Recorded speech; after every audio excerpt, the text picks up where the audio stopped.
এই সময় কি দিন না রাত? এটা তো আমি জানিই না। রুমের ভেতর থেকে বোরকা পরছেন না হ্যাঁ, বাইরে রুমের এসে? ভিতরে বোরকা পরাইছে আমাকে তারা। বোরকা পরায়ে আমাকে আবার হাঁটাচ্ছে। হাঁটানোর পরে এবার কী করলো, উপরের সিঁড়িতে উঠলাম আমি। ৩ টা সিঁড়ি। মানে বোঝা গেল যে একটা বাসার যে সিঁড়িটা যে করে সাইডিং হয়, তখন তো বুঝছি যে ৩ টা সিঁড়ি যাচ্ছি আমি। যাওয়ার পরে বেসিক ধারণা মনে হলো একটা টেবিলের পার আমাকে ফেলাই দিল। লাঠি দিয়ে পার এখানে লাঠি দিল, লাঠি দিয়ে ফেলিয়ে দিল। মানে টেবিল, তখন আমি কী করলাম, জাস্ট আমার হ্যান্ডকাপটা লাগানো এরকম এইভাবে পড়ছি। মানে আমার বুকটা টেবিলের সাথে লাগানো। দেওয়ার পরে জাস্ট দুইজন লোক, মানে ২টা লাঠিতে পিটাচ্ছে। তার একজন লোক তো ২ হাত দিয়ে পিটাবে না। ২টা লাঠিতে একজন আমার পাত তলায় মারতেছে, আর একজন আমার ব্যাক সাইডে। তো জনের নাম তো চিৎকার করে যেটা কান্দি সিসি। তার টেবিলের তল থেকে আমার সাথে আরেকটা ছেলে গুম ছিল, শহীদ মাহবুর রহমান বাপ্পি, যে ২০১৫ সালে ফ্যাসিস্ট পুলিশ তাকে ঢাকা মেডিকেলে হত্যা করে। আচ্ছা, তাকে কোথায় পাইলেন? তাকে যখন আমাকে মারতেছে, আমি চিৎকার করে কাঁদতেছি যে স্যার আমার কি অপরাধ, আমরা কিছু জানি না আন্দোলনের, আমরা জাস্ট মিছিল মিটিং করি শুধুমাত্র। তা তারা শুধু একটা কথাই বলে যে তোদের সামনে আন্দোলনের পরিকল্পনাটা কি, তারেক রহমান কি অর্ডার দিছে তোদেরকে, কোথায় কোথায় তোরা নাশকতা করবি। আমি বললাম যে আমাদের এরকম কোনো নাশকতা আমরা করি না, আমরা শুধু মিছিল মিটিং করি, এবং তারেক রহমান সাহেব শুধু আমাদেরকে, ওনার সাথে আমার কথা হয় না আমাদের, আমরা শুধু মিছিল মিটিংই করি, আর আমাদের দল কোনো নাশকতা করে না। মারার এক পর্যায়ে বাপ্পি, শহীদ বাপ্পি টেবিল থেকে, মনে হলো টেবিলের নিচ থেকে আওয়াজটা আসছে, স্যার ভাইকে মারেন না, ভাই খুব ভালো মানুষ, মানে কি বলবো স্যার, ভাইকে মারবেন না, ভাই খুবই ভালো মানুষ, ভাই ফুটবল খেলতো, আমরা জোর করে নিয়ে এসে ভাইকে রাজনীতিতে নিয়ে আসছি। উনি কিচ্ছু জানেন না, উনি টোটালি একটা ভদ্রলোক।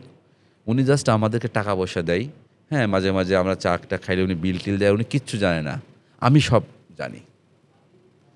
মানে বাপ্পি আমাকে এত ভালোবাসতো, মানে আপনাকে বোঝাতে পারেন, যে ছেলেটা আমার মানে আমার কান্দা দেখে, আমার চিৎকার দেখে সে বলতেছে কি যে স্যার ভাইকে মারার দরকার নেই, কিন্তু আমি তো বাপ্পির কণ্ঠ শুনে বুঝতে পারছি বাপ্পি। তা আমি বাপ্পিরে বলছি, বাপ্পি তোকে কোন সময় ধরে নিয়ে আইছে? বললো ভাই আপনাকে মনে হয় আগে ধরছে। তখন কি আপনার চোখ খোলা না? না, চোখ বান্ধা তো। তো বাপ্পির সাথে বুঝলেন কিভাবে যে বাপ্পি এখানে আছে? বাপ্পির কণ্ঠ নিচ থেকে কথা বলছে, টেবিলের স্যার নিচে? ভাইকে মারবেন না, স্যার ভাই কিছু জানে না। আচ্ছা, উনি টোটালি একটা ভদ্রলোক। তো তার চোখ খোলা না বন্ধ? এটা তো আমি জানি না। আচ্ছা, আমার তো চোখ বাঁধা, বুরকা পড়া, কিন্তু আমার কিন্তু চোখ বাঁধা অবস্থায় বুরকা পড়া, আচ্ছা, এবং বুরকাটা কিন্তু উঠানো যায় না। টোটাল বুরকাটা একটা টুপির মতন বুরকা, মাথার অংশ। মাথার অংশটা চোখেও দেখায়, চোখটা মানে টোটাল কালো। আচ্ছা, যেটা আমি কোনো ছিদ্র, আমি তখন হাত দিয়ে ছিদ্র খুঁজেছিলাম, মানে কোনো ছিদ্র নাই, জাস্ট 2টা হাত ঢুকাইতে পারছি, আর জাস্ট পিছনে পা। তা এক পর্যায়ে কী হলো, আমার মারা থেমে দিল, থামে দিয়ে বললো যে এই দুটারে আরও বেশি করে পিটাইতে হবে। এক পর্যায়ে কী করলো, আপনি কখনো একবার প্র্যাকটিস করে দেখবেন আপনারা, হাতটা জাস্ট এই রাখা যায় কিনা। একটা সুস্থ লোক কখনো হাত এইভাবে রাখতে পারবে না। কতক্ষণ? আপনি 30 সেকেন্ড, আপনি 1 মিনিট রাখতে পারবেন না, আপনাকে আমি চ্যালেঞ্জ করে বললাম। জাস্ট 1 মিনিট এইভাবে রাখলে আপনার এই সাইডটা অবশ হয়ে যাবে। আচ্ছা, তা আমাদের তো হ্যান্ডকাপ পরা অবস্থায়, তো বলে দুটাকে ঝুলাও। আমাদের কিন্তু চোখ বাঁধা। পরবর্তীতে আমাদের বুরকা খুলে দিল। বের করে আমি বললাম, স্যার আমাকে একটু পানি দেন, আমি পানি খাবো। বললো তুই পানি খেলে এখন মারা যাবি স্টক করে। তোকে পানি দেওয়া যাবে না এখন, কারণ তুই বেঁচে থাকতে হবে, তোকে তোর কাছ থেকে অনেক তথ্য নেব আমরা। হ্যাঁ, বললাম স্যার আমাকে পানি দেন, আমার গলা শুকায় যাচ্ছে। তখন পানি দেয় নাই। হ্যাঁ, বলে যে পানি খেলে কিন্তু মারা যাবে, আরেকজন বলতেছে। তা আমি তো নড়তে পারতেছি না। এক পর্যায়ে কী করলো, আমাদের একটা মানে আমরা তো চোখ বাঁধা, জাস্ট দেখলাম আমাদের দুজনে হাতটা উঁচু, মানে হাত উঁচু করলো আমার, করার পরে হাতটায় হ্যান্ডকাপ লাগানো, এই হাতে একটা হ্যান্ডকাপ, এই হাতে একটা হ্যান্ডকাপ, জাস্ট হ্যান্ডকাপ দিয়ে এইভাবে ঝুলাই রাখলো আমাদেরকে। যখন সর্বোচ্চ 1 থেকে 2 মিনিট হয়েছে, তখন আমার এই ঘাটটা আর এইটা টোটাল অবাস হয়ে গেছে। অবাস হয়ে যাওয়ার পরে তখন আমি চিৎকার করি, স্যার আমাকে পানি দেন, আর আমার গলা শুকিয়ে গেছে। তখন এক মুটকি জাতীয় কিছু, ওটাতে হালকা পানি দিল, ওকে পানি দিলে কিন্তু মারা যাবে। ওরা খালি বারবার একটা কথা বলছে, পানি খেলে কিন্তু স্টক করবে। তো এইভাবে আমাদেরকে কতক্ষণ ঝোলা রাখছিল জানি না। এক পর্যায়ে কী হলো, আমার এইটুক অবাস হয়ে গেছে, আমি কিছু বুঝতে পারি নাই আমার আর ব্যথা লাগছে কিনা, শুধু শুধু মনে হচ্ছে আমি দম আটকে মারা যাব। আমি বলছি, বাপ্পি তুই কই? বাপ্পি বলতেছে, ভাই আমি এই পাশে আছি, ভাই আমি এই পাশে আছি। জাস্ট বলছে, ভাই আমি এই পাশে আছি, আপনার সাইডে আছি, আপনি চিন্তা করবেন না। আমাকেও ঝুলায় রাখছে।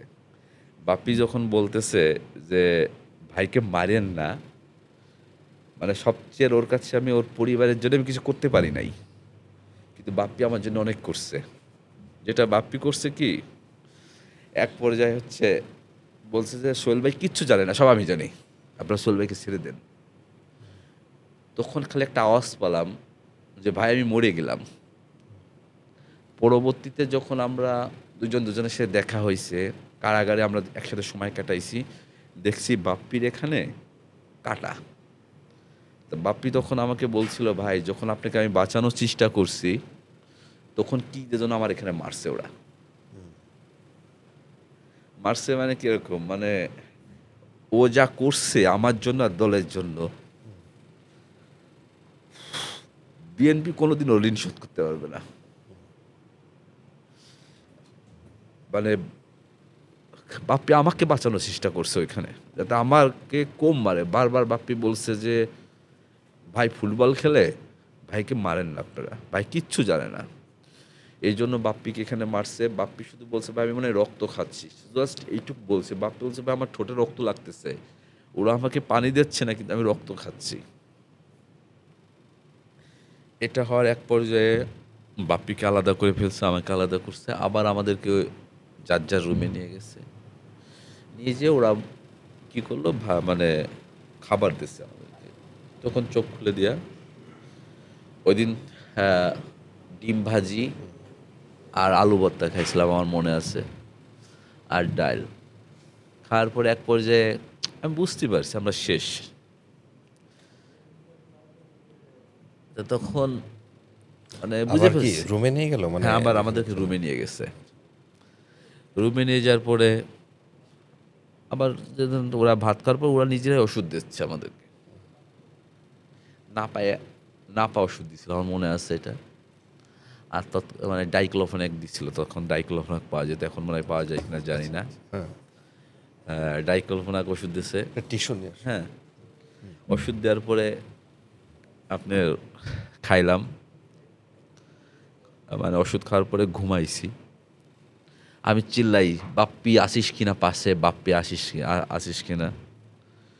তো বাপ্পি সাউন্ড পায় না কারোর পাশ থেকে। তখন আমি উপলব্ধি করলাম যে আমি মনে হয় এই রুমে একা, আশেপাশে এই ফ্লোরে কেউ নাই।